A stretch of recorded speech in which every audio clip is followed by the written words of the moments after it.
अगर आपके पास टीसीएस के शेयर हैं या आप इसमें नई एंट्री लेने की सोच रहे हैं तो अभी एक लेवल सबसे ज़्यादा इंपॉर्टेंट है, 2455 के आसपास का रेजिस्टेंस।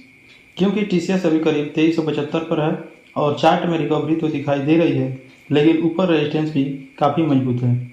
तो सवाल यह है, क्या टीसीएस 2455 के ऊपर ब्रेकआउट देगा या यहाँ से फिर करेक्शन देखने को मिलेगा। आज की इस वीडियो में हम टीसीएस के वीकली, डेली और 1 घंटे के चार्ट को देखकर इसके इम्पोर्टेंट सपोर्ट और रेजिस्टेंस लेवल को समझेंगे। सबसे पहले वीकली चार्ट को देखते हैं। टीसीएस काफ़ी समय से एक बड़े डाउन ट्रेंड चैनल में ट्रेड कर रहा है। लगभग 4500 के आसपास के हाई के बाद स्टॉक में लगातार गिरावट देखने को मिली है और प्राइस करीब 2000 के मेरे सपोर्ट जोन में पहुंच गया है। यहीं से बाइंग वापस आई है और स्टॉक में रिकवरी शुरू हुई है, लेकिन अभी भी वीकली चार्ट पर पूरा ट्रेंड बुलिश नहीं हुआ है, क्योंकि ऊपर की तरफ डिसेंडिंग ट्रेंड लाइन और 2455 के आसपास रेजिस्टेंस मौजूद है।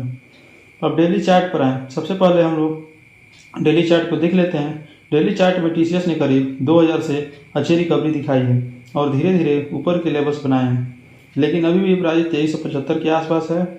और सबसे बड़ा सवाल यही है कि क्या स्टॉक 2455 के रेजिस्टेंस को क्रॉस कर पाएगा। अगर टीसीएस 2455 2460 के ऊपर स्ट्रॉन्ग क्लोजिंग और अच्छे वैल्यूम के साथ टिकता है तो यह एक इम्पोर्टेंट बुलिश कन्फर्मेशन हो सकता है, लेकिन सिर्फ एक बार रेजिस्टेंस के ऊपर जाने को ब्रेकआउट नहीं मानना चाहिए। प्राइस का उस लेवल के ऊपर सस्टेन करना और वैल्यूम सपोर्ट मिलना भी जरूरी है। अगर आप टीसीएस नीचे आता है तो पहला इंपॉर्टेंट सपोर्ट करीब 2300 के आसपास होगा। इसके नीचे अगला सपोर्ट 2200 के आसपास है और उसके बाद 2000 का मेजर सपोर्ट जोन दिखाई दे रहा है। यानी आसान भाषा में समझे तो 2455 के ऊपर स्ट्रेंथ है, 2300 के आसपास पहला सपोर्ट है, 2200 का अगला सपोर्ट और 2000 मेजर सपोर्ट है। अब 1 घंटे के चार्ट को देखें तो यहाँ पे भी करीब 2300 के जोन में बाइंग दिखाई दे रही है, लेकिन ऊपर 2400 से 2455 के बीच रेजिस्टेंस है। इसलिए शॉर्ट टर्म में सबसे ज़रूरी चीज़ प्रिडिक्शन नहीं बल्कि प्राइस कन्फर्मेशन है। अगर 2455 के ऊपर ब्रेकआउट मिलता है और स्टॉक वहाँ टिकता है तो बुलिश मोमेंटम मजबूत हो सकता है।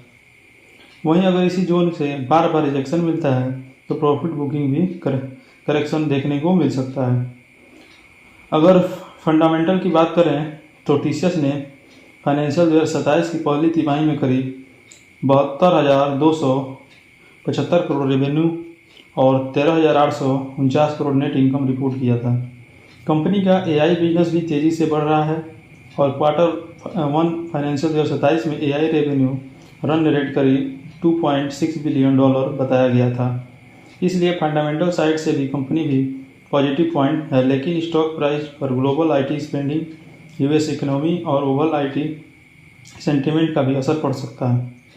तो अब फाइनल व्यू की बात क्या है देख सकते हैं। मेरे हिसाब से फिलहाल टीसीएस में सबसे इम्पोर्टेंट लेवल 2455 2460, अगर इसके ऊपर स्ट्रॉन्ग ब्रेकआउट और सस्टेन मिलता है तो आगे की तेज़ी के लिए रास्ता मजबूत हो सकता है, लेकिन अगर रेजिस्टेंस से रिजेक्शन मिलता है तो 2300 का सपोर्ट बहुत इंपॉर्टेंट होगा और 2300 के नीचे कमजोरी आने पर 2200 और फिर 2000 के लेवल पर नज़र रखनी चाहिए।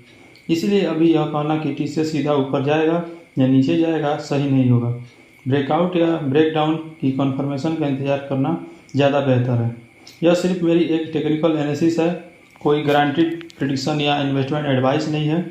अगर आपको ऐसे आसान भाषा में स्टॉक एनालिसिस, सपोर्ट, रेजिस्टेंस और ब्रेकआउट लेवल जानने हैं तो चैनल को सब्सक्राइब कर लीजिएगा और कमेंट में बताइए कि क्या टीसीएस 2455 के ऊपर ब्रेकआउट देगा या यहाँ से करेक्शन आएगा। तो ऐसे ही जानकारी के लिए चैनल को सब्सक्राइब करना ना भूलिएगा। फिर मिलेंगे नेक्स्ट वीडियो में, तब तक के लिए धन्यवाद।